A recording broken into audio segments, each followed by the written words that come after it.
So I want to welcome everybody and say good morning and thank you for being with us. I'm Alicia Dix, the President and CEO of the Community Foundation.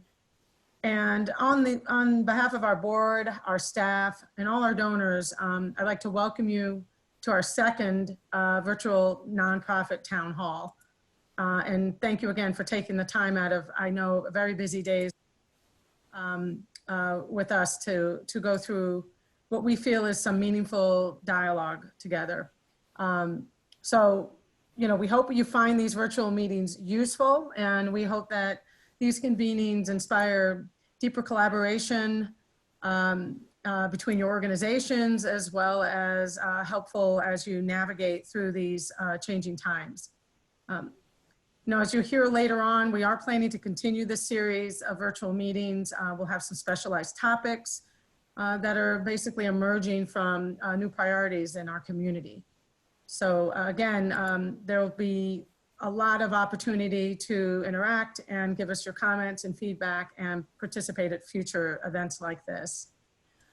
For those of you that were not available for our first town hall, we heard from over 50 of our partners about the pressure points being faced by our organizations and some of the creative ways that services and outreach and fundraising during this time.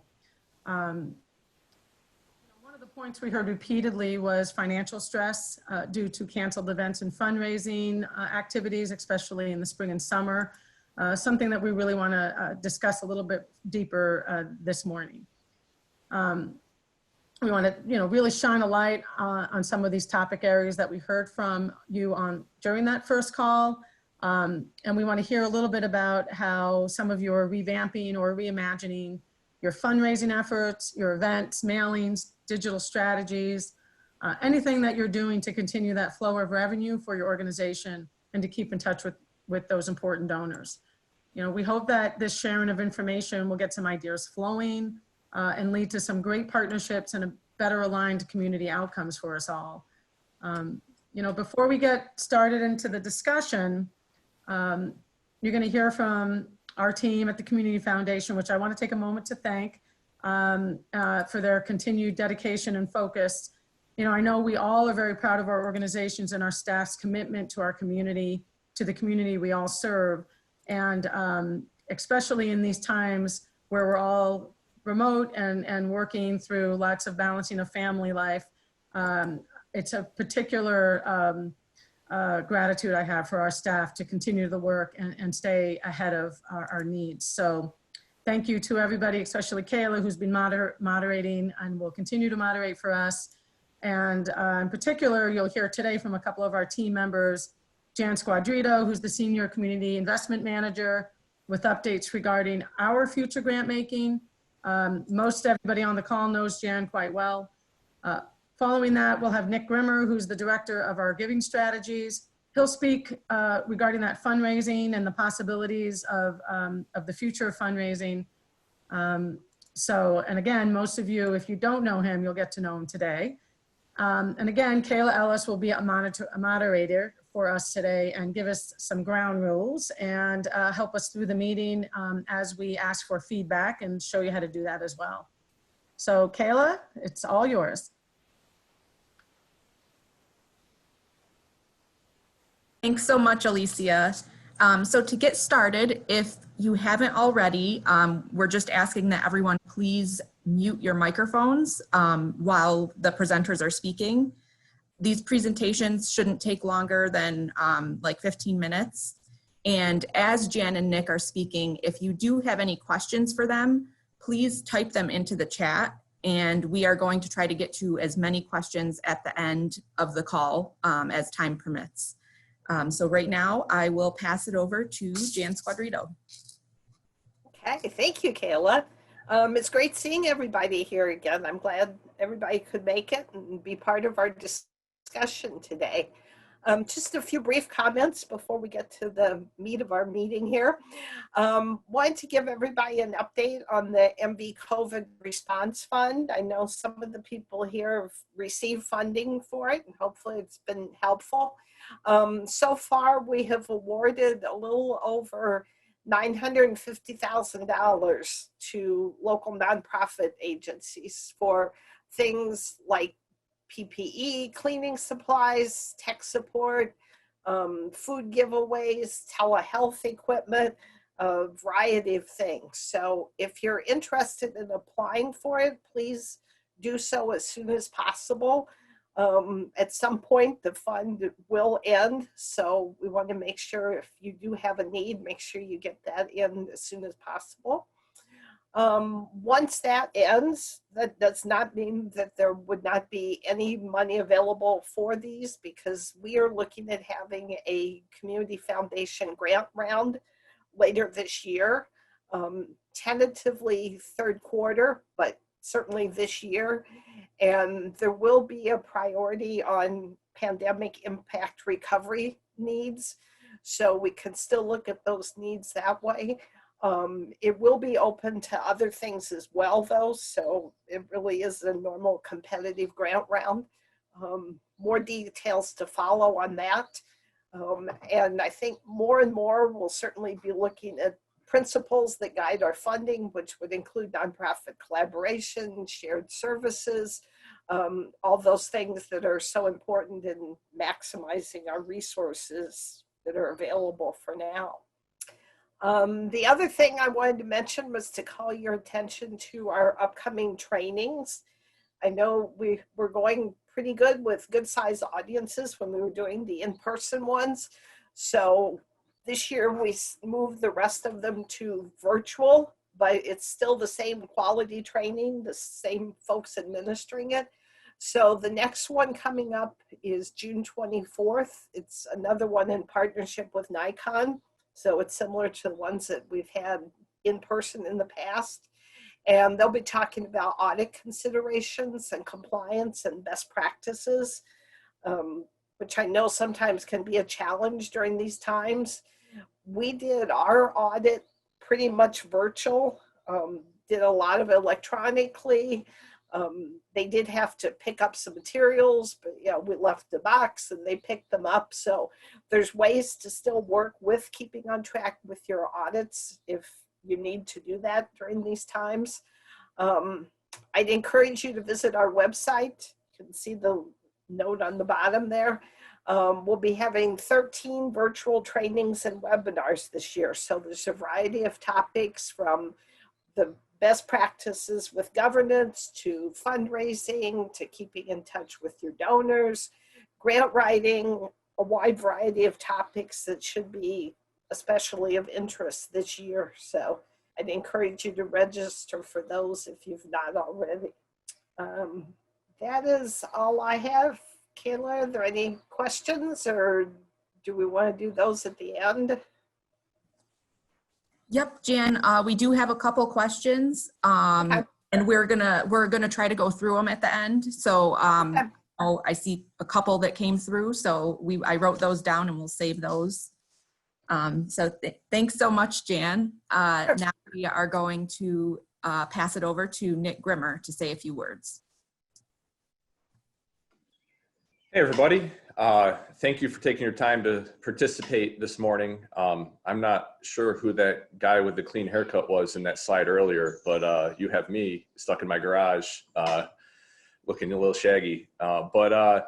Again, I sat back and listened to the first town hall last month, and it was overwhelmingly clear that fundraising is one of the biggest areas that has been, I don't want to say derailed, but it's definitely changed some of the plans that were probably made at the end of last year going into 2020.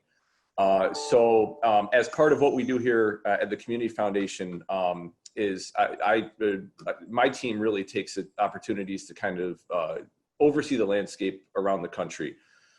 In the Northeast, particularly, what are organizations doing to get through the money inside of the nonprofit organization through uncertainty? So again, this slide doesn't have all the answers. I'm sure there are organizations sitting in this room that can disprove almost everything I'm about to say. But on the other hand, there are some tried and true methods that are opportunities that your organizations can implement right now. And you may have already implemented them for all I know, but to keep the money coming in to fuel your mission. And it goes without saying, I'm sure everybody else has said this at one time or the other, we have an extremely generous community. This community has rallied around the COVID relief and response efforts that the United Way and the Community Foundation have launched to bring a central fundraising fund into the hands of our recipients. And they're continuing their general giving. You've seen a lot of your organizations have converted your fundraising events to virtual events. And there's been some great success stories in a very short time frame. So again, I'm not going to read all of this to you, but I wanted to just call out some opportunities. What I'll do at the end is I'm going to pop into the chat, and I'll put my email and I'll put my cell number. If anybody wants to reach out to me, I'm available. I'm more than happy to talk. I'm more than happy to have an open conversation and talk about some things that your organization may want to take advantage of. With, again, the understanding that we don't have all the answers because this is still new and unpredictable. But we know this community responds when the need is there. So again, we want to give our community members, our donor base, the opportunity to give in ways that are effective for them. So just in the very short term, something that can be implemented very easily, things like challenge campaigns, which I don't need to tell you what that is, because if you haven't paid attention, every organization seems to be in a challenge campaign, and they're effective, they work. When you have a donor that will put up a matching dollar amount to get money into your organization through either online giving, direct mail, whatever it may be, people love a challenge because they feel their money's going further. They feel like they can double their donation by taking advantage of a match. So again, with your stewardship of your major and lead donors, if they're going to give you a gift anyway, why not have a nice conversation about maximizing and leveraging that gift into some sort of challenge for the rest of your donor base to incentivize people to give. And again, a time of uncertainty. Loyal donor societies, this talks back right to the challenge campaign. When's the last time you went back into your database and looked at who has given you a gift every year for the past 5 years? And how are you communicating with that person? Are you talking to them differently? Do they get a specific outreach from a board member or a leader in your organization? Your loyal donors are your bread and butter. It is so much easier to retain a donor than it is to find a new donor. So find out who has given you a gift each year consecutively for a while, and look at ways to recognize them, look at ways to reach out to them. Maybe that would be an ideal group to talk about plan giving, which is in that long-term bucket on the right side of the slide. And again, I won't talk about the virtual fundraising events that were popping up in the community, the walks, the galas, the golf tournaments, which not necessarily virtual, but distanced. We've seen a lot of our organizations become nimble and able to convert to online events to be able to still engage with their donors. And I put friend-raising rather than fundraising for the obvious reason that I think we may have some proof that this has been effective in the early going of this epidemic. But this shouldn't be necessarily seen all the time as a pure fundraising event. This is a great way to engage with folks and then move them over into a donor conversation in the future. Again, I see these as great acquisition events. I did want to speak about two things, actually three, in their kind of bridge between the two, the short-term and the midterm bucket, but these are more fundraising vehicles. Right now, with a stock market that is unpredictable at best, and right now is definitely increased substantially from the times in March and early April, certain donors need to look at giving away appreciated assets.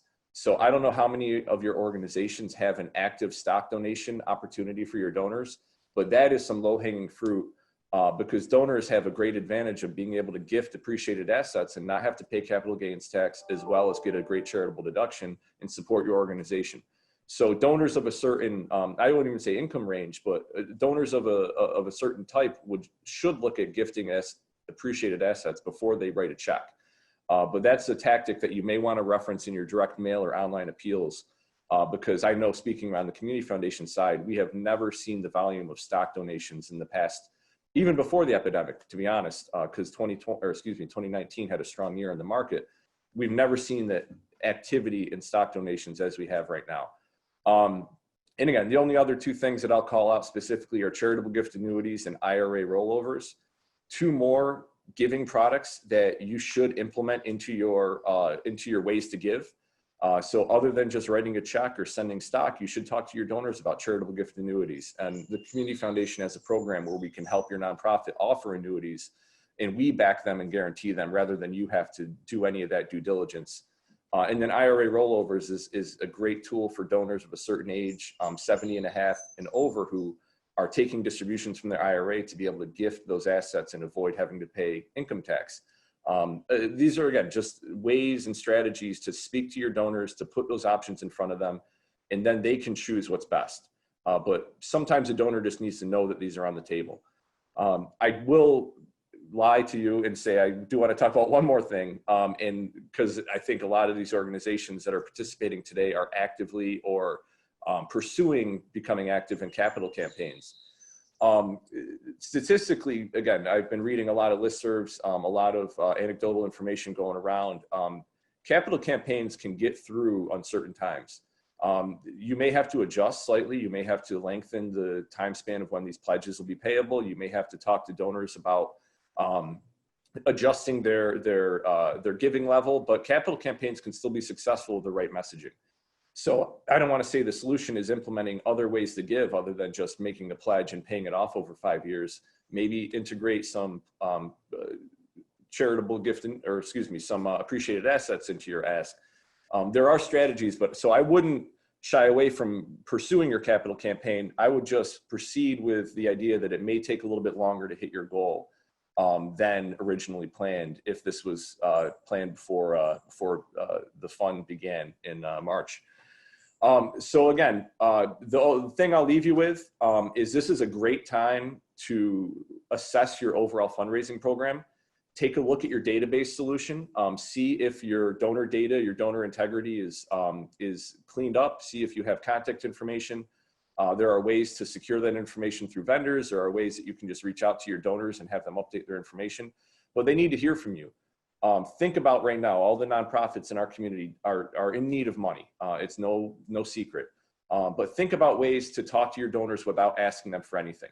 Thanking them, reporting, take the opportunity to talk to them and share what you're doing. Tell them the story of how you're getting through this.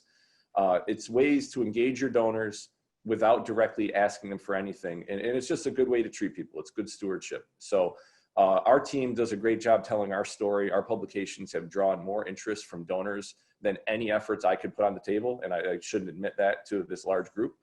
But your story and your impact and your outcomes are just as valuable as talking about giving a gift. So I'll leave you with that. Like I said at the beginning, I would love to have 100 conversations after this meeting with each participant and see what we can do to help, see what tools that the Community Foundation can offer out to your nonprofit to get you through this or to help boost your fundraising program through this. And I will leave it at that. And I'm going to stay on the whole call. So at the end, I know we're going to take some questions, Kayla. I'll be here to respond to them. And again, thank you guys for your patience with me. And this is going to just get much better now that I'm done. So thank you all. Good to talk to you. Thanks so much, Nick. And like he said, if anyone has any questions, pop them right into the chat box, and we will address them towards the end of the call. So we'll move on to our next portion here. So like Nick had kind of touched on, the efforts that are being put forth by you guys, our nonprofit community during these times are really being noticed. It seems that every day we're seeing, a new event or a fundraiser. There's lots of different tactics and ways of working that are being utilized, and it's really great to see. We wanted to highlight a couple different local examples. One of those being the center's conversion of its annual World Refugee Day celebration into a virtual activity called A Walk in Their Words. So the really great thing about this event is that the proceeds are not only benefiting just one nonprofit, but a group of several different nonprofits that helped to put the event together. And this is the kind of collaboration that we love to see and that is really encouraged during this time right now. So later in the call, if we do have, I think we do have someone on the call from the center. We would love if you'd be able to just share a little bit about your experience with making this event a reality. And other nonprofits are getting creative. We've seen, t-shirt sales to benefit their missions, and even small online like giving on Facebook to support a particular project that's important to them. So keep in mind, this is just a really small segment that we chose to highlight here. There's plenty of other great things happening as well, and we wish we had time to mention them all. But with that being said, we'll continue and get the ball rolling. We have a couple guests that we'd like to hear from. First, I'm going to welcome Andrea Heath from the Utica Zoo. And she's going to share with us a little bit about how the organization turned its Wine in the Wilderness event to all virtual, Wine in the Virtual. So we have a slide here for that. And Andrea, I'll let you take it from here. Hi, everybody. Thank you so much for asking me to speak quickly about our Wine in the Virtual. I think one of the biggest fun things was that we made the word virtual a place for our event.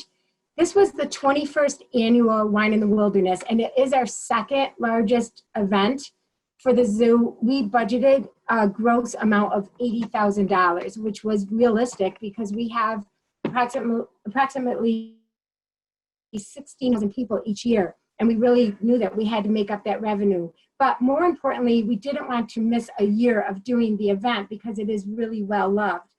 So I think the first thing that we did to make ourselves not go crazy is we couldn't focus on the revenue. It just couldn't be the main priority this year. I'm happy to report that we grossed about $12,900. And our net income was $12,100 because the whole thing only cost us $800. And normally our expenses are much greater. And the main expense was actually the merchant fees that we had to accept plastic as the source of revenue. So it was a business, it was a cost of doing business. Primarily, I'll just give a couple of hints of how we made the success. And the success really is in the analytics on the screen. I don't profess to understand all of these large numbers of how many people actually were engaged with us, but I know that that night all of the comments that were happening on the Facebook watch party it was energizing, it was exciting. The reason why we were able to net and gross over 12,000, first up I'll tell you, we sponsor Bank of Utica. In the past they've always sponsored.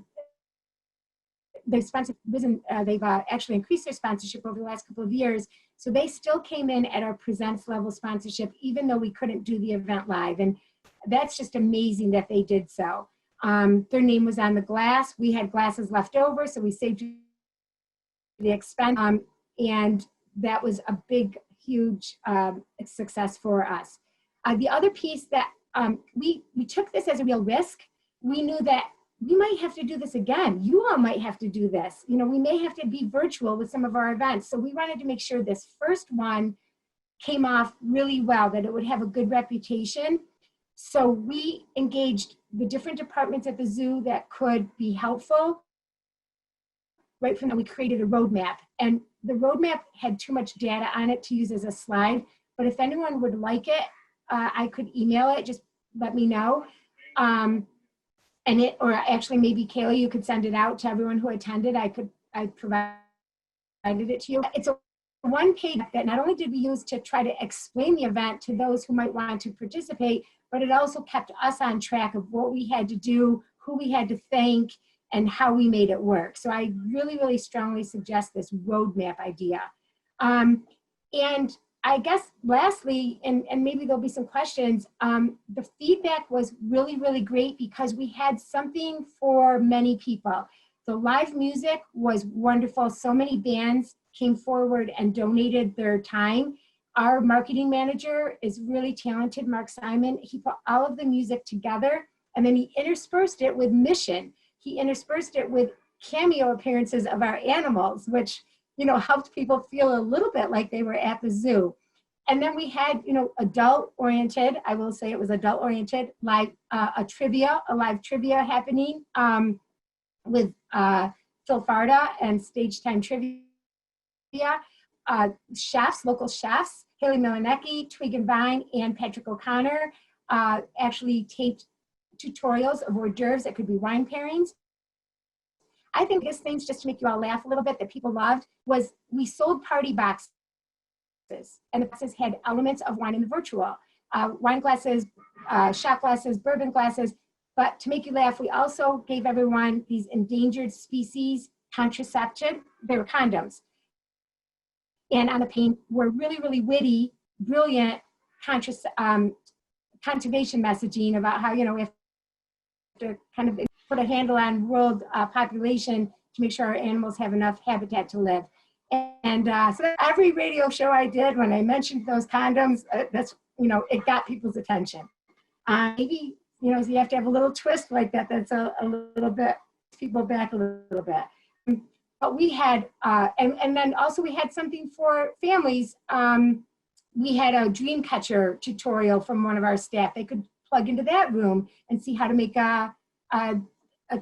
dream catchers. I see on the questions, did we do it via Zoom?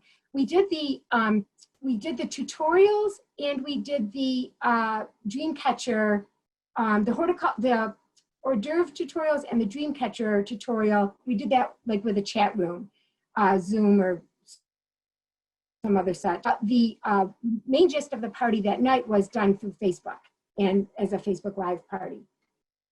So I guess that's it. We don't want to have to keep doing this way, but it worked for us. We're happy it turned out. We don't think it would work for Brewfest, so we're not going to try it for Brewfest. It's a different crowd.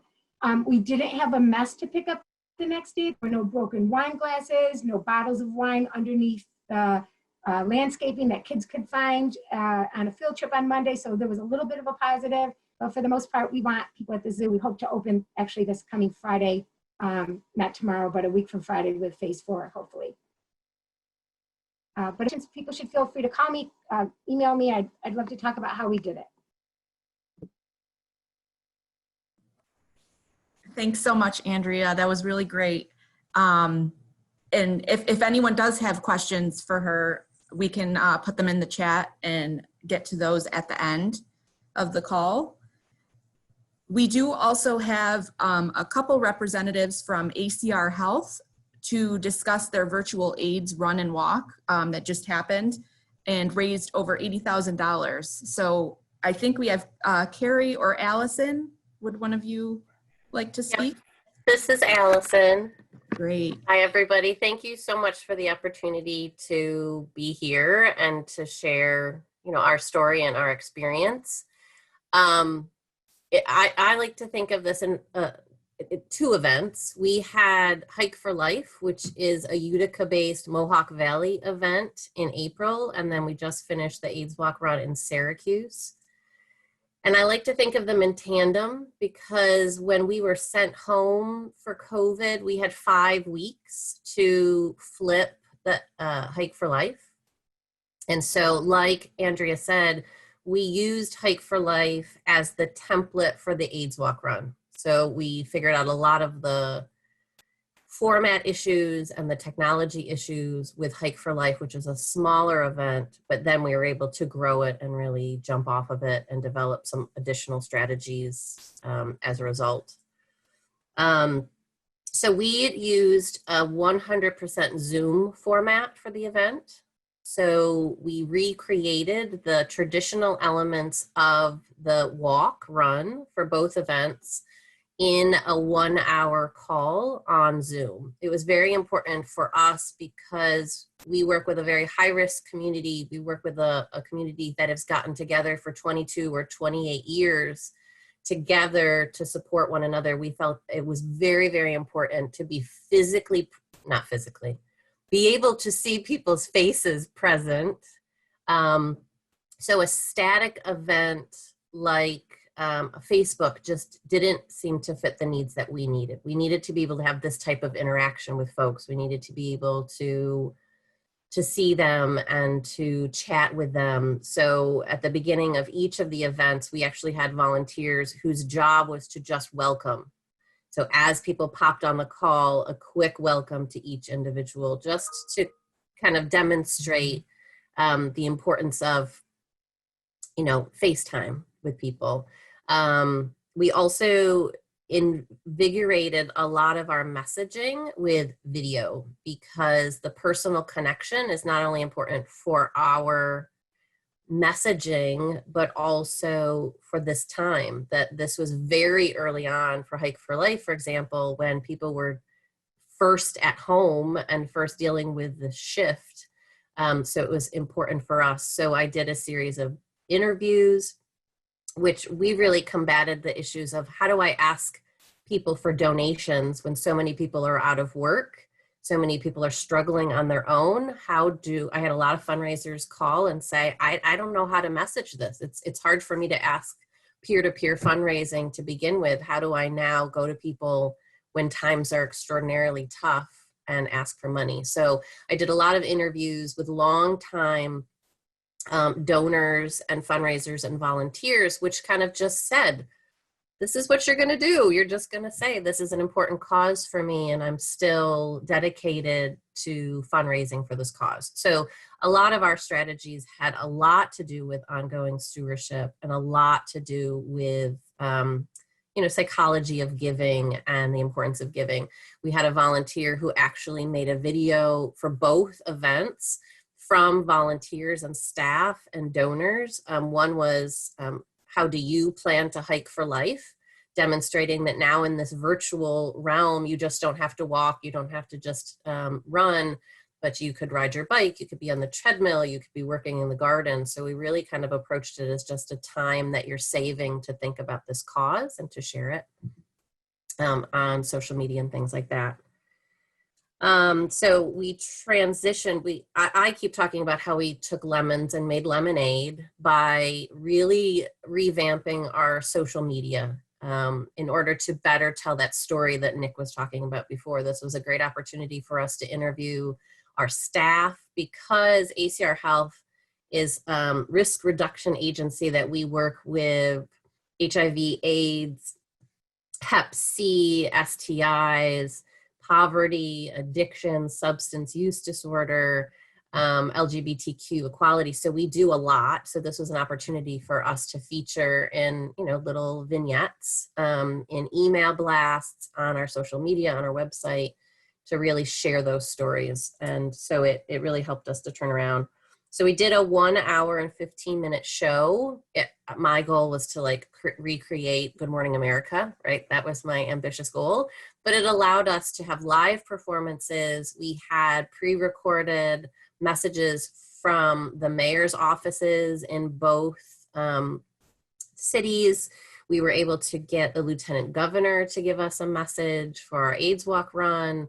Our county executive, so they were able to do pre-recorded and live messages. We had Congressman Brindisi join us live from his home, just to talk about the greater impact that ACR Health has on the community.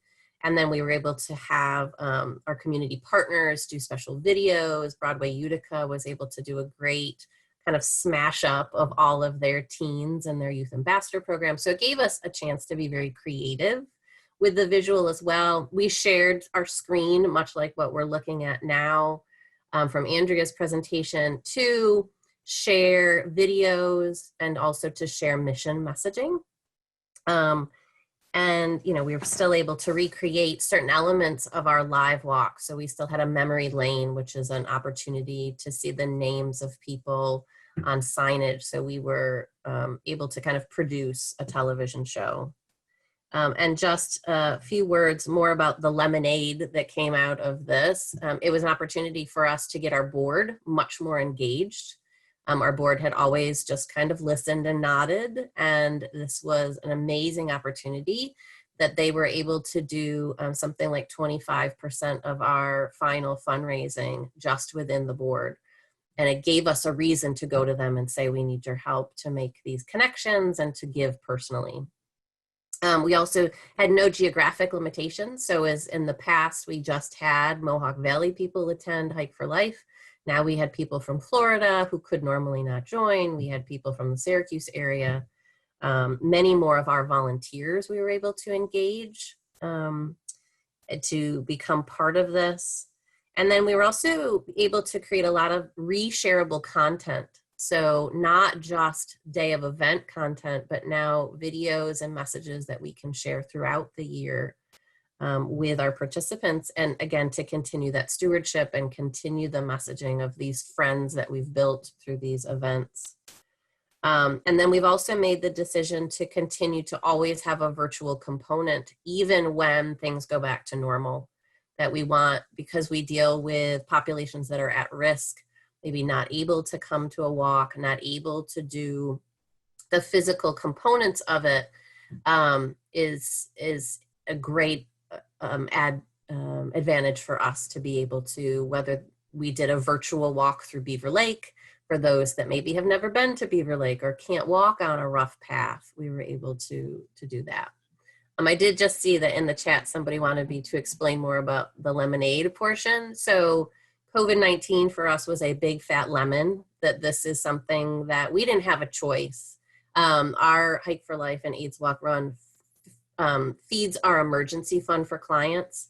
So this is the fund that we pull out of when our clients can't afford housing, they can't afford food, they can't afford diapers, they need legal assistance. We pull from this emergency fund. Our clients are at huge risk now because of COVID. And so we decided that there was a lot of great opportunities to make those lemons into lemonade. And that's just a little bit of my philosophy about life. So it kind of has come over into this. And then the other question I just saw pop up was, we didn't use a production company. I did many of the videos just on iMovie, and we had a very amazing volunteer who was part of our volunteer committee, who is a photographer, and he donated many, many hours of his time to snip all the videos that we collected. But much of the video collection was a quick email. We sent it out to our volunteers, we sent it out to our board, we sent it out to fundraisers and said, you know, why do you support ACR Health? Send us a quick 10-second video to this link, and then we spliced them together, which became a really, really powerful way, like Nick said, to share our story, that because what we do is so vast, it was able to give you kind of those warm, prickly fuzzies. So just a lot of stuff. And the figures, we were down. I mean, we did not meet financial goals, but we did a heck of a lot better than we anticipated when the world ended. And I think it proved to me that if we can come close to our financial goals in rough times, we definitely have these strategies that we can build upon to overachieve our goals in less times of stress. Thank you, and be well. Thanks, Allison. That was awesome. That was really, really informative. So thank you. We appreciate you being on to share. Thank you so much for your support. We also do have one other organization on as a guest that we would like to speak. We have Joanne Moskal from Hospice and Palliative Care, just to talk about how they've made it easier for people to participate in their butterfly release celebration, and how they're preparing for some of the upcoming events that they do in the fall. Well, thanks for asking us to join you this morning. And it's so great to hear the folks that have already done events and how well they've done and some of the things they've run into. We will be doing our butterfly release. It's an event we've been doing since 2007, virtual for the first time this year. In the past, we did it at Utica College and at HCCC and even at Colgate University at one point. The thing with the butterfly release is when we've had it at the colleges, at Utica College, we could have over 700 people to almost 1,000 people there. And at HCCC, 300 to 400 people will attend. So we said, how are we going to do this? Because it also acts as a memorial service for the folks in the community who want to honor a loved one. So we really started thinking about it, and we decided that what we would emphasize is that truly it is for folks who want to honor somebody that they love and recognize them, and to do it from somewhere that is special and meaningful to them. And as we are getting closer to our cutoff date, we had ordered 500 butterflies, and we are almost sold out of them at this point. Out of those, 409 are sold, and 80 would like us to release them for them. But the other folks said that they're very excited about releasing them someplace special to them instead of in a large group. So who knows going forward, if that will be, we might keep that as an option. If you would like to release them somewhere special for you, and when we can all be back together, maybe we'll give option for people who still want to do it together. But as being our first event that is going to be kind of held remotely, not totally virtually, but remotely, they'll come for curbside pickup. They're still going to get special programs with the person they're recognizing. Their names are going to be in that. They will be able to watch a pre-recorded video that will have blessings and an introduction, and then the scrolling of all the names. And we'll have some folks who will actually give some testimonials within there relating back to mission as well. So we're hoping by doing this first event, it's one of our smaller events, but like I said, it's very special to the people who attend. Not so much dollar-wise, but the meaningful impact that it has for them. We do our Epicurean Delight typically in April, and that is one of our larger fundraisers. We've moved that to October 4th at this point, and we're really going to have to see how things roll out over the next couple months, how we will do that. But we're already looking at trying to come up with some plan B, C's, and D's to see how that will progress. Mhm. Thanks so much, Joanne. Welcome. Great. Thanks for speaking. Now we are going to open up the floor to our guests.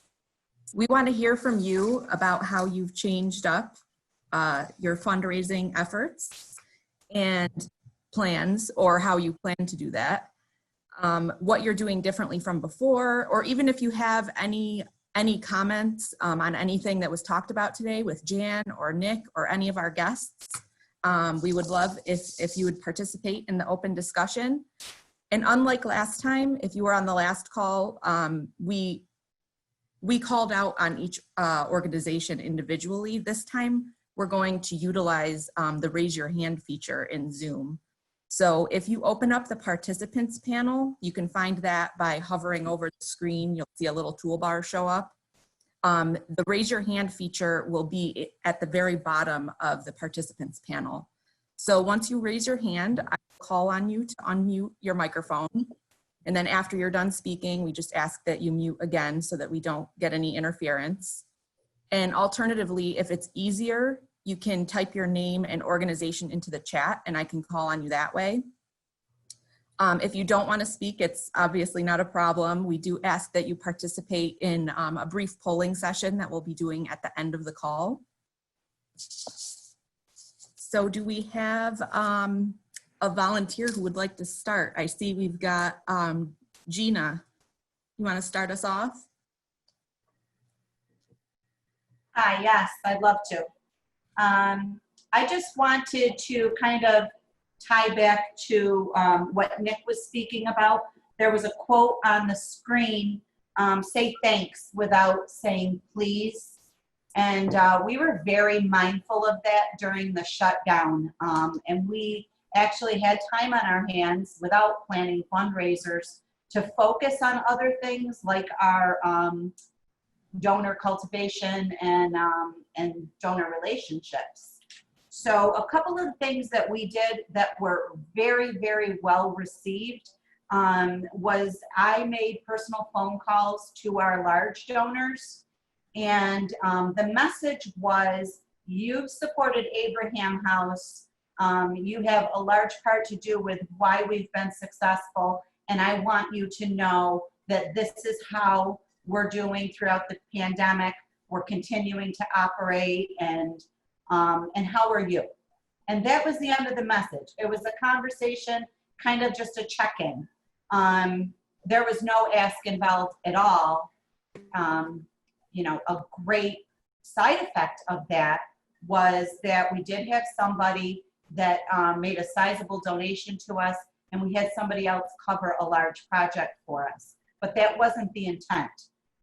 Two other things we did is I distributed to our board a list of about 10 to 15 people for them to contact and just say, we want you to know we're thinking of you. We've appreciated your support through the years. They reached out to staff members. They reached out to sponsors from past events, people that have donated for our raffles for past events. And again, these phone calls were very well received. People appreciated just the stewardship and being thought of without having our hand out. And the third thing that we elected to do was to develop a comprehensive list of businesses that have supported us through the years, that have brought their meatballs to madness, those who every year we go to and they give us a gift certificate for our raffles. And what we did was write a letter out to each of them saying, you've helped us now at a time when you need it. We want to help you. And what we did was purchase gift certificates and gift cards from them. And a lot of times it was $10 denominations, just so I could give them out with our birthday cards to our staff and volunteers. Other times it was larger denominations, so we could use them for if we need food for board meetings or for raffle baskets. But the intent was, we're going to buy them now, give you the cash in hand, and then we can use them down the road. And this was another gesture that, you know, my son walked into one of the businesses the next week, and the person that owns it said, I have to tell you, we really think Abraham House is a class act for doing this for us. So I just, we've been concentrating on saying thank you. It's been well received. Of course, we're scared to death about our financial future, but it's been important to us to give back and recognize the people that have made it possible for us to be here for over 20 years. I just wanted to add that. Mm-hmm. That was great, Gina. Thank you so much. And this is from the Abraham House, for anyone who doesn't know. That was something that was mentioned in the chat. When you speak, if you can just say what organization you're from, that would be great. I see we've got Shelley has her hand raised. If you'd like to unmute and say a few words. Hi, can everyone hear me, I hope? Yes. I'm Shelley Callahan, the Executive Director for the Center. And we too have done a virtual event this year for World Refugee Day, which is Saturday, June 20th. It's June 20th every year. So we really had no choice about the date. Typically we have a big community-wide party and the front lawn of City Hall with a citizenship ceremony and lots of community participation. Not an option this year. So we created a virtual run walk, and we recorded the messages of refugees that folks can download after they register and listen to in their, you know, iPods or over their phones, earbuds, while they do the walk. And it's been a great event. It's been, you know, we're definitely, I guess, making lemonade too. As I started, you know, as this happened in March, this COVID pandemic really put our agency in a kind of crunch crisis, where there was a lot of information coming out about what everyone should do for the shutdown and how to stay safe and CDC recommendations. And there was a big gap in language coverage for a lot of the folks here in Utica. So while we were trying to pivot to this brand new virtual event, we really had just, we were buried trying to keep up with language concerns and client concerns. And we're a small agency. I think there's 23 of us that do full-time work. And unfortunately, that may not be the case going forward. We've had some pretty big budget cuts, and the state budget, I think, is gonna kick us all in the rear ends in the coming months. I was just on a Fiscal Policy Institute call last night, so nothing good coming that way. But this virtual event has been a really great learning experience for us.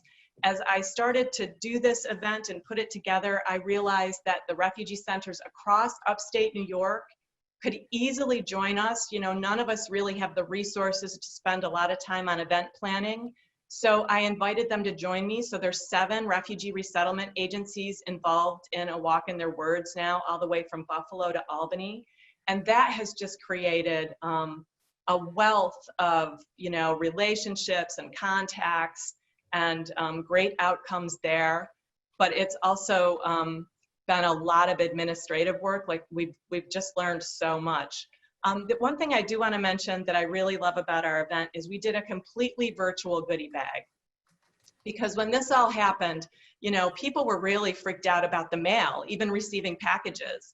And I really wanted to keep expenses down. I wanted this to really be about raising money, building community, and raising awareness. So our goodie bag, when you sign up, is completely virtual, and we had folks in every city from every agency submit stuff for the goodie bag. So there's a Utica Coffee coupon, there's a JK Lumber coupon, there's going to be a video from the zoo in there. Thank you, Andrea. There's all sorts of stuff from Utica and our agency, but there's also things you can click on in the goodie bag from the other communities.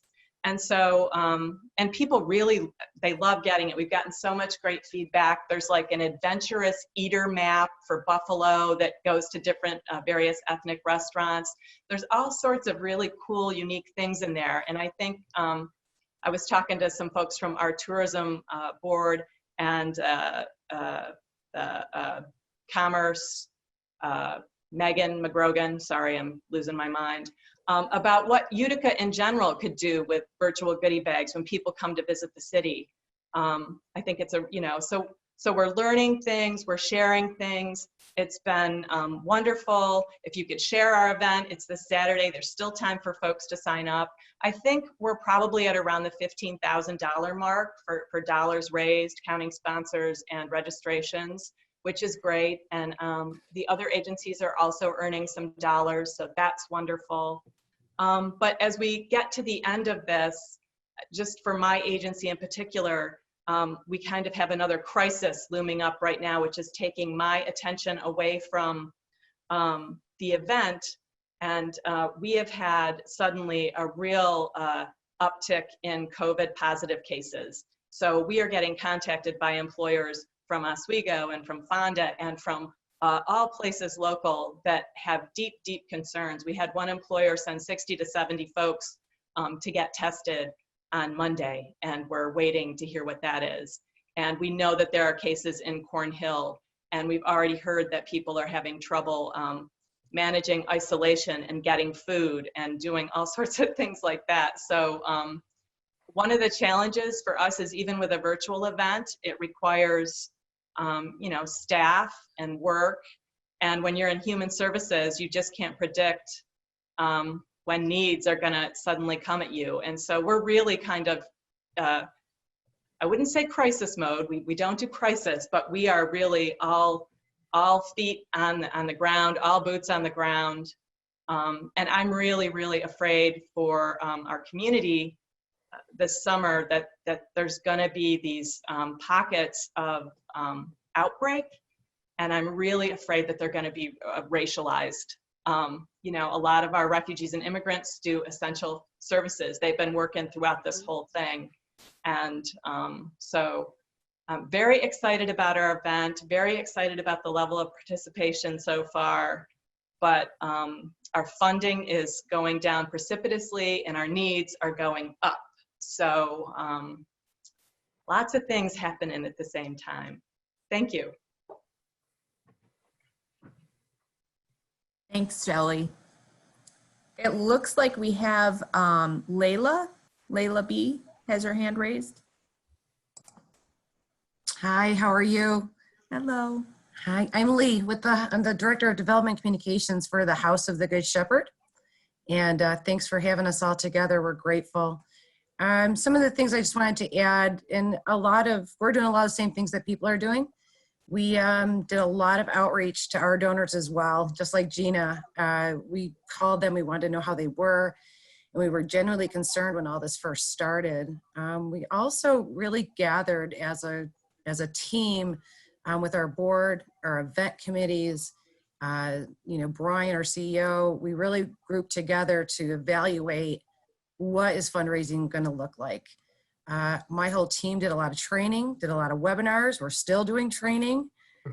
Some of the things that worked out great for us with fundraising is we do a constant contact to our donors anyways, an email blast, but we decided to do a direct mailer and share our stories. So it did create an opportunity, right? We had this opportunity to talk with our donors, just ask them how they are, how are their families, how is their business. It gave us the opportunity to share our story. It was interesting how many of them were so concerned. How are the kids? How's staff handling it? And they really understood what was happening. So it just strengthened our opportunity to share our mission with this community, and they've been wonderful. The direct mailer was very successful. We're actually going to be doing another one. I know direct mail can be costly, but we felt we had a strong list and that would really help us. Some of the other things that we did, honestly, we wanted people to know that, we were essential in the community, that we were still doing business and our doors were still, nothing stopped, right? The care went uninterrupted. So we actually did run some commercial ads for foster care homes because we have foster care kids. It's been an increase in intake for that. We did HR commercials as well to let people know, we're hiring. So I sent that message out that we're here and we're going and we're working hard. So some of the things that we're looking at now, just what everyone else is talking about with the Zoom events, we're looking at that. We've had 2 very, very strong events for years. And it's really unfortunate what's happening, but we have to keep our community safe. And that's our commitment to our community. The House of Good Shepherd is very committed to that. So we gathered all these committees together and we're brainstorming, and I think we're going to come up with something pretty special that has a twist to it. We have a lot of support out there and we're grateful to everybody. And again, I appreciate everybody here talking about everything. Nick is always a wealth of information, and I wish everyone luck and health and good business. So thank you. I just like to add to what Lee was saying. So this is Brian McKee. I'm the CEO at the House of the Good Shepherd. She answered the questions that we were here to discuss, but I wanted to point out too that, we're committed to a population of kids and families. At any given time, that's between 300 and 500 within the Mohawk Valley. And these are poor people, traditionally. These are people without means. These are people without skills, oftentimes. And when we talk about basic needs assistance, what we are seeing in the impact to the people that are deeply in poverty is very concerning. And so one of the challenges we have as an organization is we have access to these people. We have the capacity to assist them. We are not funded to do those types of things. We're funded to do something entirely different. And some of that has to do with, just the nature of the government funding we take. We're supposed to use it for what it's supposed to be used for. So it's been difficult to look at emerging needs and trying to gauge whether or not these are going to be temporary or whether this is going to represent some level of a new normal, or at least a normal for a prolonged period of time, and not really have the capacity and resources to help, but you are positioned. You're positioned there to be influential or helpful. And I just wanted to share that because I think there are several other providers out there that would probably agree with the same thing. I just wanted to let you know it's invigorating to see the people pull together as what Lee is describing, but it is very concerning when we look at the level of help that these people need.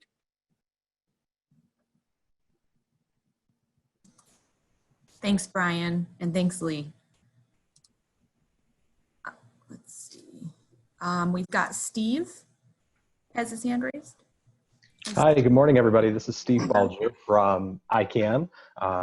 Glad to be with everybody again and see so many familiar faces. We at ICANN, as well as the Utica Children's Museum, have had to pivot as everyone else has as it relates to fundraising. So we have put out notice, some may have seen, that we have made the strategic decision to cancel all of our events for this year, including our golf tournaments, our Super Bowl raffle, as well as the Mayor's Gala, which has been pushed into 2021, fortunately.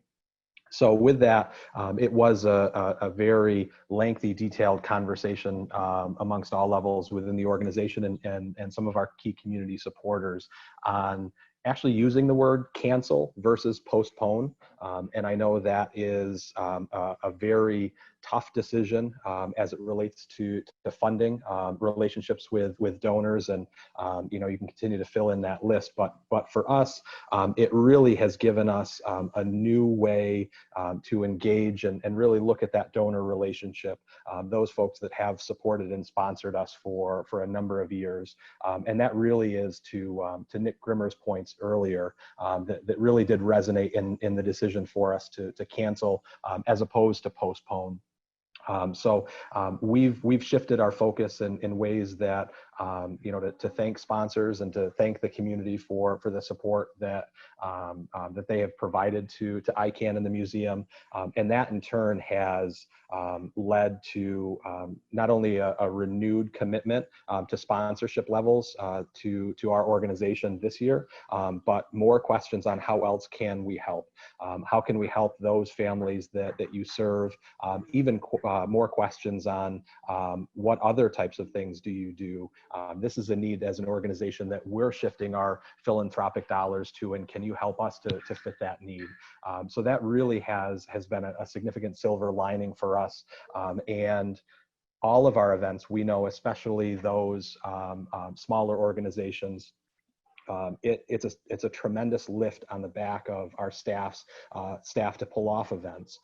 So helping to shift and focus where their focus needs to be on being well and taking care of those that we serve has also helped our product, we think, and providing the best quality services that we could as an organization. So we know that support of donors will be looking different, not only in the coming months, but in the coming years. But really having those direct conversations and finding out what that does look like. I do want to say thank you to many of the organizations that are here. I think one of the main reasons and the successes that the Community Foundation helps us to do is all collaborate as nonprofit providers. I know our development team at ICANN has reached out to many of the development directors and development staff at some of the nonprofits, and even asking questions like, what type of you know, donor tracking software do you use as we start to evaluate that? The feedback and the suggestions and that help from one organization to the next is greatly appreciated. There's so many of your organizations that are on here that our team has reached out to, and my hat's off as continued collaboration. But we're just in the final stages of our feasibility study for our capital campaign for the ICANN Family Resource Center and the new Utica Children's Museum. And that too has given us a chance while doing that feasibility study to see exactly what the future may have in store and where community feels that you know, a capital campaign of our type may fit in with so many others that are going on. So the ability to pivot in the way that we're doing things and approaching, we're always looking for those silver linings, even if that means shifting some traditional development dollars and really trying to increase grant writing dollars and things of that sort. So it's all about the silver linings, and just hats off to all of you for helping come together. And if we can do the same for any other organization, we'd be happy to do so.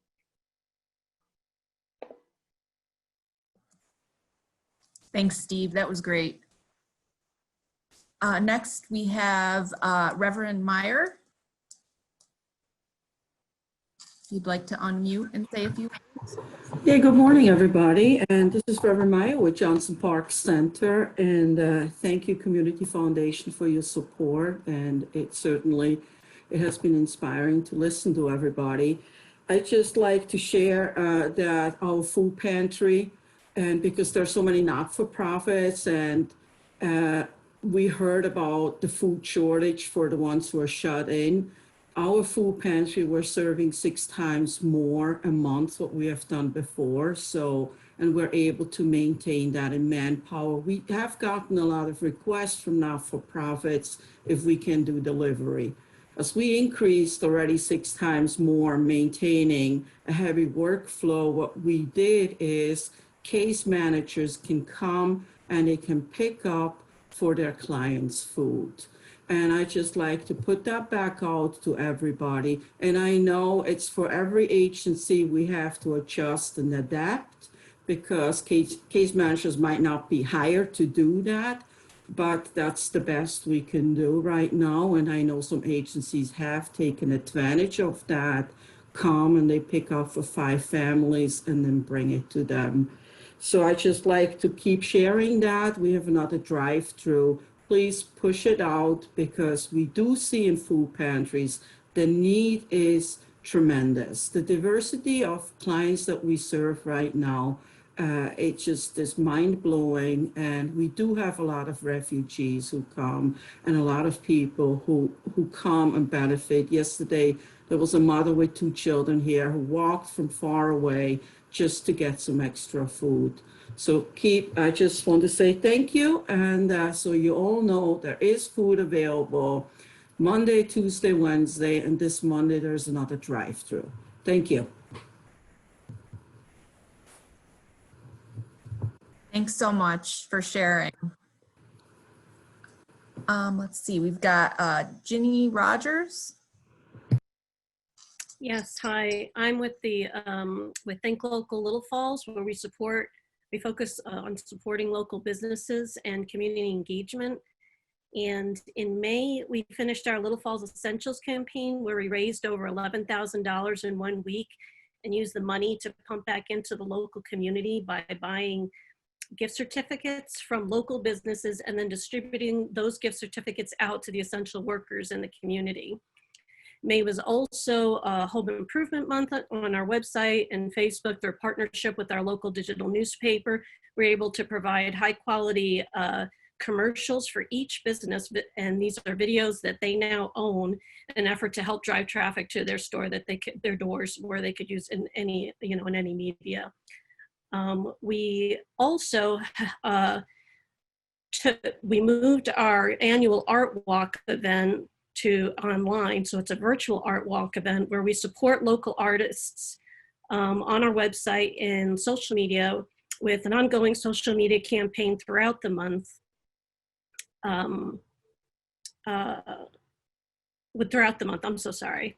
And to give them all a presence and opportunity to sell their work. We're also selling t-shirts to raise money to help those local businesses that have been most affected by the current situation. Really just helping them pay their bills so that they can stay open. And then finally, in conjunction with the City of Little Falls, Valley Cinema, and local radio station, we are in the middle of a drive-in movie event to support community engagement while staying safe within the current phase of the Mohawk Valley. So those are all the things that we've been involved in at Think Local Little Falls. Wonderful. That was great. Thanks so much. Looks like we have Mark Donovan. Yes, you do. Mark Donovan, president of the Boilermaker. Just a quick run through. If you've watched any news, you know we made some big news on Tuesday. A challenging situation. What many people do not know is the Boilermaker is a nonprofit, and our community outreach manifests itself through scholarships to students that are certainly in the long distance running piece, cross country runners, things like that. We've got a kids in training after school running program. We support the Youth Olympics with the City of Utica Youth Bureau. An urban garden where we share the proceeds with Mother Mary Ann's, and we were working with Thea Bowman House to do the same this year. And we were just about to kick off Access Boilermaker, had begun an outreach to some folks on this call. How do we get the underserved and the refugee populations that have built around this community over the last 10, 20 years? Boilermaker is obviously a huge community event on race day, but a lot of those newer communities have not necessarily known how to engage. So we began to work on that. The pandemic for us, it's an existential threat to us as well. We, as well as the industry, was on a call last night with New York road runners that put on all the events, New York Marathon, et cetera, as well as an outfit called the Tough Mudder with representatives from Senator Schumer's office. You know, all the money coming out of the government with from a stimulus perspective. The endurance industry is everything we do. As I said on Tuesday, everything we do is what the pandemic won't allow us to do. It's mass gathering, and social distancing is, if it's possible, picture 14,000 people at a start line wearing hazmat suits. Not quite the experience people would be signing up for. So in our case, we are 99+% funded by Boilermaker weekend events. Historically, you know, we have event cancellation insurance. For 42 years, the only real fear from from the organization side has been a major weather event, you know, lightning that would have to cancel the race. And if that ever occurred, we would have been made whole. Of course, insurance companies are no dummies. Global pandemics are specifically excluded. So we are on our own. That's for this year. As we look forward into next year, the future just from an insurance side. What's it going to cost on the business income perspective, but then also on the liability side? Insurers never contemplated that, so reasonable assumption that liability rates will skyrocket as the industry goes forward. So these folks on the call last night talked about the industry potentially contracting up to 80%.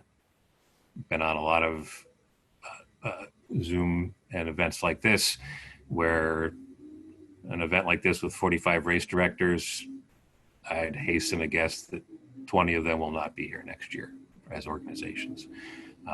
So what are we doing as we announce? It's again, you've all made the comment, pivot. That's it. You've got to adapt or die here. And you know, we've been blessed. 42 years, great community support. We've not had to work overly hard to get participants. The brand and demand was there. So all our efforts were usually focused on logistics. Certainly after the Boston bombing, efforts moved into security, which are unbelievable. And then the experience for the participants, for the volunteers, for the community. That's where our efforts would normally be in the before times. So now we've pivoted to a virtual event, and our area virtual races are not new. They've been around in the industry, but just not necessarily in our markets. So our challenge here is educating runners what that is. We've had tremendous partner sponsor support for years, and so far they're continuing. And you know, it's on us to educate the partner sponsors and how we're going to be able to meet the commitments without a race day. And obviously without a race day, we cannot replicate what the Boilermaker is. And so you folks know the Boilermaker throughout the industry is is revered. That you know, most events, runners show up, their families are there, maybe there's a couple spectators, and they go home. If you've been around here, that is not what this Boilermaker is, and people envy us, and that's all a testament to the community. So what we're doing is working on engagement opportunities to get educating folks, and we've got to work on engagement between now and September. So the event will be in September. It's a for your education. It's from a very bare bones, simple perspective. Of virtual races, you'll have 2 weeks wherever you are in the world.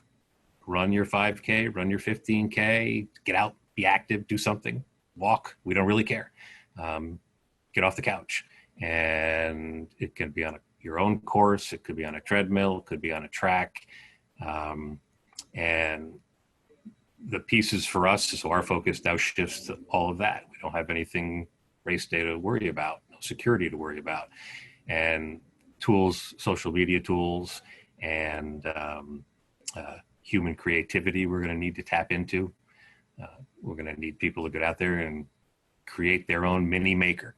And, you know, the families that run this together, do it. Just do it together. Create your own start line, create your own finish line. Just share all that content that we can create a sense of community in a virtual environment. And I am fascinated and continue to watch how everyone is using the technology such as Zoom to put those things on. And, you know, one of the things we'll work on, and sitting here today, just don't know enough about it, is could we do a virtual post-race party that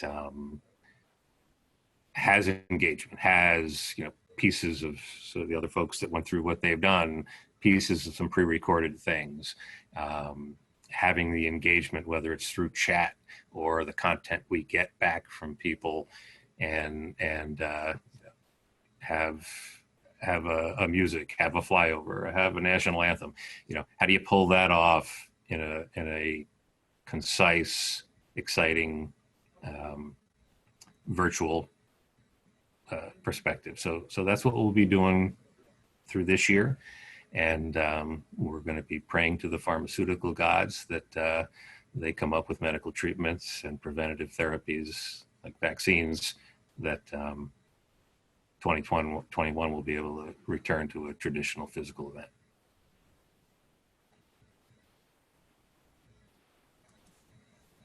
Thanks, Mark. Thanks for sharing.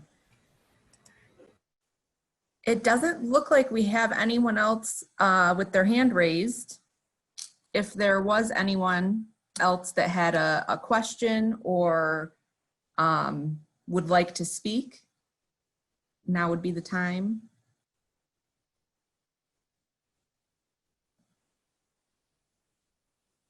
I know we did have a question earlier, I believe in regards to our COVID fund, asking if they can reapply for new needs. And I know Jan had answered in the chat that you can. Jan, did you have anything else to add to that? You certainly can. I would say if you're interested in applying again, send me an email, because the way the portal is set up, Betty Jo needs to let you in to submit a second or third application, depending on the case. So we just need to know ahead of time versus you just going directly to the portal, because it would tell you you couldn't submit, but you can. Okay. Thanks, Jan. We do have one other thing before we end the meeting that we wanted to do, just a quick polling session. So if you don't mind, I'm going to launch that now. It's 8 questions, so shouldn't take too long. And you'll see it, I just launched it, so you'll see it show up on your screen. And if everyone wouldn't mind just taking a couple minutes here to answer these questions.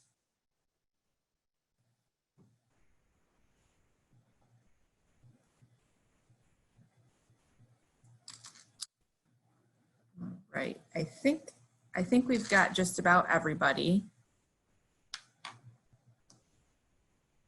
So I'm going to go ahead and end the polling. I'm sorry if I'm cutting anyone off that's still doing the poll.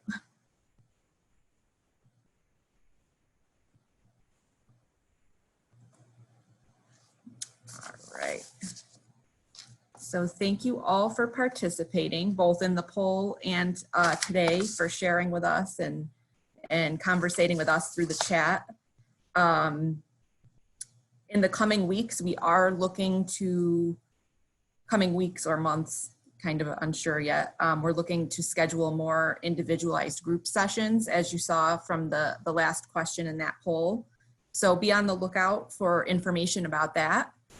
And following this meeting, if you do have any questions for our staff on anything that was covered during this call, please feel free to reach out to us via email, or if you know Jan or Nick personally, you can reach out that way as well.